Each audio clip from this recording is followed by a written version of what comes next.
All right, so UFC 324. This is going to be my preview, my predictions to this card, and I got a pick for every single fight. We're going to go from bottom to the top, so make sure you stick around for the main card. I got a lot to say about the co-main and the main, so let's just go ahead and get into it. Let's not waste any more time. So this card, it's the first card of the year, and it's the first of the Paramount era, so there's going to be a lot of new eyes that will be watching this one. That's why Paddy Pimblett is here, and he is headlining against fan favorite Justin Gaethje for the interim lightweight title. And unfortunately, we did lose a good co-main. We had Kayla Harrison. She was set to defend her women's bantamweight title against the greatest women's fighter of all time, Amanda Nunes. And unfortunately, due to a Kayla Harrison neck injury, it has to be postponed. So hopefully we do get that fight. I don't know, neck injuries, they can be, really serious, and yeah, it just fucking sucks. So, but now we have Sean O'Malley versus Song Yadong in the co-main, and it's not a bad co-main, but obviously not comparable to what we lost. So this fight, it's a potential title eliminator, and this card is still stacked. Despite losing a huge fight, it's got layers. We've seen cards in the past with big names, somewhere on the bottom of the card where they weren't big names yet. And I think this card has a couple of those here. We got some fighters on the prelims and early prelims that I think we'll be seeing on main cards and maybe headlining some fight nights very soon. It's been too long without UFC, and I need my fix. So to open up this card, we got a welterweight bout between 6-0 Ty Miller and 10-5 Adam Fugit. 25-year-old Ty Miller, he's out of Albuquerque, New Mexico, and he's making his UFC debut after earning his contract on the Contender Series back in August. And 37-year-old Adam Fugit, out of Oregon, he's 2-3 in the UFC, but he's lost to some good fighters, names like Michael Morales back in 22, Mike Mallet in 23, and Islam Dulatov back in July last year. So he's obviously been the veteran sacrifice / test that the UFC has been matching up for the younger guys coming up, trying to develop them right. So this matchup, it's going to be the same. Adam, I'm sorry, man, but you're getting cut. Ty Miller, he looked sharp in his last fight on Contender Series. Sharp jab, good footwork, good boxing out in open space. I think he gets the best of Adam here. Unanimous decision, or maybe a right hand KO to open up this card. And next, we got a bantamweight fight. Ricky Tercios, a Houston fighter on the verge of being cut, 2-3 in the UFC, and he takes on Cameron Smotherman, also a Houston fighter, and he's coming off a loss to Ricky Simone. So we got Smotherman, a boxer, versus Tercios, a karate / Muay Thai fighter. And the way I see this playing out is no grappling. These guys, they don't do none of that. So it's a nice matchup, but I don't see it being that fun of a fight. Both these guys have shown to take their time on the feet and limit risk. So I see Cameron getting it done, though. He's the more forward-pressing fighter, and I think he's going to win a decision here by just being the more actionable fighter. And the next is a heavyweight fight, Josh Hokit versus Denzel Freeman. And I'm not that familiar with Freeman, but I am familiar with Hokit. I know Freeman is a prospect of his own, but Hokit, this is the guy who had that Chael Sonnen-like post-fight interview after his last win at UFC Vegas 111, where he got a nice first round KO. And I didn't know this, but apparently Hokit was an NFL player, not a notable one, just like a practice squad player, but he does have that background. And Freeman was also a WWE wrestler at some point as well. Now, Hokit is 28 and he's finished every pro fight he's had. So it's a much needed, what I would call a 4-star, maybe even 5-star prospect for the heavyweight division. He is undefeated, 7-0, and Freeman, 7-1. Both these guys come from the LFA, and now they're matching up in the UFC. Now, a majority of Freeman's wins are finishes as well, but I'm going Hokit here. And again, I'm not familiar with Freeman, but Hokit has the lighter weight, and that's always something to consider at heavyweight, especially with Freeman just being purely a stand-up fighter. He does no grappling whatsoever. Last fight, Hokit weighed in at 236, while Freeman 260. So I'm going to go with the trend here, and Hokit, he's going to stay on that. I say Hokit gets another finish here, and I'd say by submission. All right, so next fight is a lightweight fight, Michael Johnson versus Alexander Hernandez. Now, we have Michael Johnson, the longtime veteran at lightweight, still fighting, and against the younger guys too. He has that role in the division, fighting the younger guys, being the test for them. He's 39 now, and in his last fight, he looked good against Daniel Zellhuber at 318. He looked sharp, looked quick as always, and he's going against Alexander Hernandez, who early on in his UFC career, he was a prospect at lightweight who showed some promise, and I mean his future looked bright. He debuted against Beneil Dariush, where he was still coming up and he put his lights out, but then he fought some tougher competition. I mean he was even going to fight Islam at one point. When Islam was still coming up, but COVID canceled that. So he kind of became an afterthought, but he's still only 32. And as of late, he's bounced back, riding 4 straight wins, last 2 by finish, and both within a span of a month. So he's hot right now. And Michael Johnson, I mean, he's riding 3 straight wins himself. The way I see this fight playing out is Michael Johnson piecing up Alexander early on in the first round. And then Alexander has some power. So if he's going to knock out Michael Johnson, he has to catch him in the first round because I think once Michael finds his rhythm, that's it. You have to get a little reckless at that point. If you want to catch him in his rhythm, and Michael Johnson, I mean, he has the clear speed advantage too. But then rounds 2 and 3, I think Alexander adjusts and gets some takedowns and controls Michael Johnson to a unanimous decision victory. In the last fight on the earlies, we have a ranked flyweight matchup. We got number 11 ranked Alex Perez versus number 13th ranked Charles Johnson. Alex Perez, he's 7-6 in the UFC, and somehow he's still ranked. I mean, just the guy's UFC career has been plagued by misfortune. He's had 14 cancellations, spanning all the way back to 2020. And I mean, only 3 wins, but 5 losses in that span. I mean, he's fought some of the biggest names at flyweight, names like Figgy, Pantoja, Mokaev, Tyra.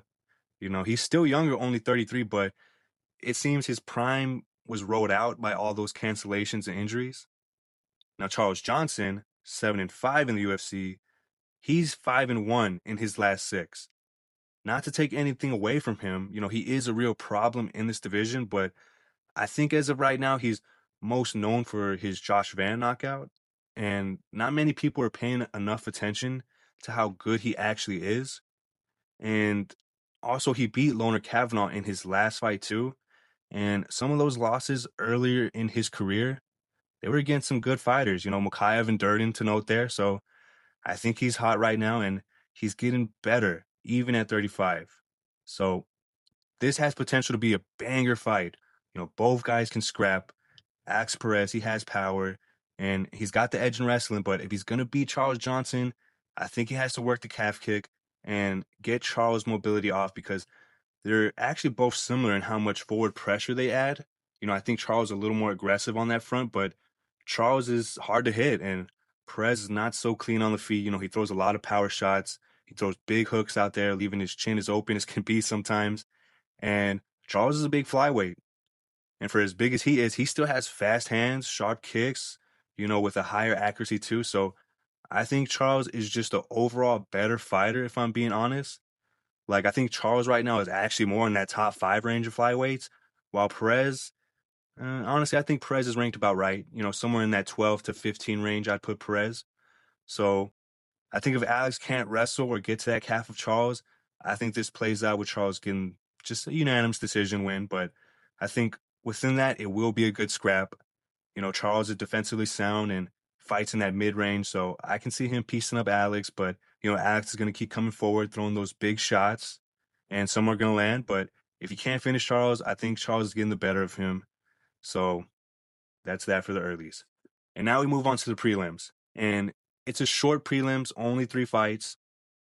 It kicks off with number 13th ranked Nikita Krylov versus Modestas Bukauskas. I hope I said that right. Anyways, it's a light heavyweight bout. Nikita, a longtime vet in the UFC, he made his debut back in 2013. I mean, he's only 33, so lots of high-level experience, but I think at best he's been in that 6 to 10 range of light heavyweights and coming off back-to-back finish losses. So now he has to defend his ranking against Modestas, who is 6-1 in his last 7. And he's on a 4-fight win streak, 3 by finish. So Now, I'm viewing this matchup in what feels like a shallow light heavyweight division right now due to Pereira kind of thinning out the contenders, as something that could give some options down the line for close to that top five of the division because the division needs to get going. You got some guys in the top 10 that are due a fight, like Jamal or Rakic, maybe an Ozdemir. So I think soon enough, the division will start moving. I think if Modestus wins here, he's in the rankings, and I think they'll be looking to match him up with, a top 10 opponent in the near future because, he'll be on a five-fight win streak, and I think that's what's going to happen here. Nikita has no momentum, and Modestus has plenty. I think they're pretty evenly matched, but Nikita's coming off back-to-back finish losses. I don't see him getting back on track right now. And like I said, he's 33 on paper, but when you've been fighting in the UFC since you were, what, 21? That 33 is an old ass 33. So I'm going Modestus by decision. Now, it's from this point on where you do not want to miss a fight. Starting from here on out, you want to lock in. And it starts with Atiba Gutierrez versus Andre Pelayev. If you're not familiar with Atiba, this guy is a crazy big middleweight. I just cannot understand how he makes that weight. You need to watch his fights this year. He's on my list and probably everybody else's list for a potential breakout fighter in 2026. He's fought 3 times last year, and in his pro career, he's on an 8-fight win streak, all by finish. So another 3 fights this year. If he keeps winning, I see him breaking into the rankings.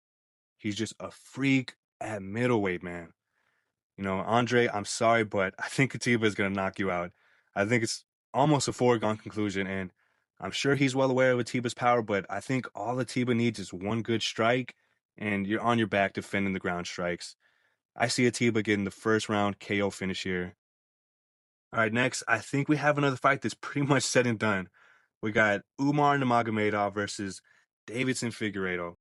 So I wouldn't call this a title eliminator for Figgy. If he somehow wins, I don't think a title shot is going to happen. I don't think the UFC would ever go for that if he does win.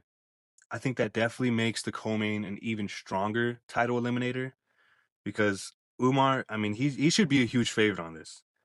Figgy, of course, he's world class, but at bantamweight, he just can't compete like he did at flyweight. He's a lot smaller at bantamweight, and that power he had at flyweight, it didn't translate over. You know, I want to say the only way Figgy could possibly win here is if Umar does too much and tries to make too much of a statement. I think Umar should just stick to a solid, disciplined game plan. But if he makes a mistake trying to take Figgy's head off, then Figgy has a chance to catch him. But I just don't see that happening. Umar comes from a very disciplined camp. The type of training they do is just top level. They live in the gym. So if Umar loses because he gets undisciplined in there, just taking an uncharacteristic risk, Khabib will disown him. So I can't see this fight going any other way than just Umar grappling Figgy, just controlling him on the ground. Figgy has good jiu-jitsu, but Umar's too big for him. Iggy could probably avoid the submission, but Umar is going to overwhelm him on the ground. There's just no way I see Figgy making this competitive. I think he's stuck at bantamweight because I doubt he'll ever go back down to flyweight. Figgy needs to figure something out because he can't compete like he did at flyweight unless it's a similar frame to his like a Peter Yan, even though Peter Yan won that and it was one-sided, Figgy was able to drop Yan in that fight. So, he has matchups that can work for him, but he's not going to find many of them at bantamweight. I'm going Umar by decision. So now we break into the main card, and this one might be the one I'm looking forward to the most. You got Arnold Allen versus Gene Silva. I mean, this has scrap written all over it. I'm a fan of both these guys, and I know they're going to put on a show here. Arnold is still in that top 6. Gene Silva looking to get closer to that top 5. He's sitting at 10 right now in the rankings. But really, I think he's top 5 already. He's shown that he can compete with the best of them when he fought Diego. He did lose that fight, due to a nasty elbow. But before that, he was heating up and he was starting to piece Diego up. But, he just got too aggressive and Diego, he was ready to take advantage. Now, it's been a year and a half since Arnold fought. He was dealing with a shoulder injury and he had to take care of that. So it sidelined him. but he's back with one less injury. I think he could be as dangerous as ever. But with all that time off, what's his form going to look like? Could that be the X factor here? I think Arnold Allen's chances against Silva, I think he's real clean on the feet. He's got good boxing, and Gene has shown to overextend at times. I mean, Arnold has too, but when Gene gets too excited, I think that could be the downfall here for Gene Silva. I love Gene Silva's style. I love watching him fight, but I think Arnold would actually be a good test here. The way I see this fight going is Gene, he's going to try to be more patient and pick his shots, usually how he does, but he's going to be cautious chasing the finish. I think him and Arnold are going to have a good back and forth scrap, not really a war, but just real competitive. I think if Arnold can work that jab of his and keep Gene at a distance, he's going to make Gene take a chance eventually, and he's going to catch Gene crashing in. So I'm going Arnold, TKO finish late in the fight. So now we move on to the only women's fight on the card and a potential title eliminator. We got Natalia Silva versus Rose Namajunas. Now, this was actually supposed to be Alexa Grasso versus Rose, but Grasso withdrew, likely, due to an injury, but the reason wasn't disclosed. So Natalia is on short notice here with the number 2 ranking on the line in this women's flyweight division. So if she can get a win here, I would say she's definitely next in line. 7-0 in the UFC. And for Rose, I could see the UFC doing that too. She's a former strawweight champ, and if she beats Natalia, I think that's deserving of a title shot. This division has already been ran through by Shevchenko, and she's looking for new matchups. I know Macy Barber's in the mix, but she's taking on Alexa Grasso in March at Fight Night Seattle. So that's like a title eliminator for the next title fight outcome, if they can book Shevchenko here soon. But yeah, I like Silva in this matchup. Rose has good length, good reach with those legs, nice kicks, but I think Silva's going to get around those kicks. I think she's going to have a tough time getting inside of Rose. I like Natalia's aggressive Muay Thai style. I think it's going to be a tough fight going both ways, but I'm going Silva by decision. And next, we got a heavyweight banger. We got Waldo Cortez Acosta versus Derek Lewis, number 5 versus number 8 in division. Now, Waldo Cortez, he's coming up. He had a great 2025. He fought 5 times. He lost 1, but the last 2 coming by finish. He, is looking really good. And Derek Lewis, I mean, longtime vet. He's the all-time leader in knockouts here for the UFC. So, I mean, I don't think there's really much to talk about here. Somebody is getting knocked the fuck out. There's no way it goes to decision. I mean, if it did, that would just be a tragedy. So, I mean, it's really just a pick 'em here between these two. I mean, I know Waldo Cortez, he's got more to his game, and Derek Lewis, he has pretty good boxing too, but somebody is going to sleep. It's as simple as that. And if I had to bet my money on who's going to land the bigger shot, I mean, how could you go wrong with the Black Beast? I think Derek Lewis at age 40, he's still going to be knocking people out, you know? I mean, I think he's going to catch Waldo Cortez pretty early on. I mean, I think Waldo Cortez, he's going to come in looking good on the feet, but Derek Lewis is going to catch him. That's just how I see it going. So that's going to be my prediction for this fight. I'm going to go Derek Lewis first round KO. All right, so now the co-main, O'Malley versus Song Yadong. This is a good fight. O'Malley coming off back-to-back losses to Marab, and no shame in that. And Song coming off of what should have been a DQ loss, or at the very least a no contest, but they gave him the win. And before that, he lost to Peter Yan. So both fighters, in my mind, are trying to get back on track. And I think this fight is a good matchup. I think Song Yadong, a win here over O'Malley is huge for him. And for O'Malley, I know he's calling for a title shot with a win here. And the rematch with Peter does make sense. But if all the talk about Marab getting the next title shot is true, which is the right fight to make, then you're going to be sitting waiting anyway. So if Sean wants to jump the line, he better deliver a spectacular performance. I mean, he would have to put Song away, in my opinion, for that added value, but also to win this fight. I think Song is tough, and he's going to try to wrestle Sean. If he gets inside, he can put some good shots on O'Malley too. I know Song and Uriah Faber, they're watching tape on Sean, and they have to know those body shots are there. Get inside and hammer away at that body. The Cheeto fight being the prime example of making it a little dirty, just getting inside the pocket and getting at the body. In the Cheeto fight, Cheeto got there just too late in the fight and he couldn't capitalize. But I think Song, if he creates those opportunities, he can create some scrambles, put some pressure on Sean.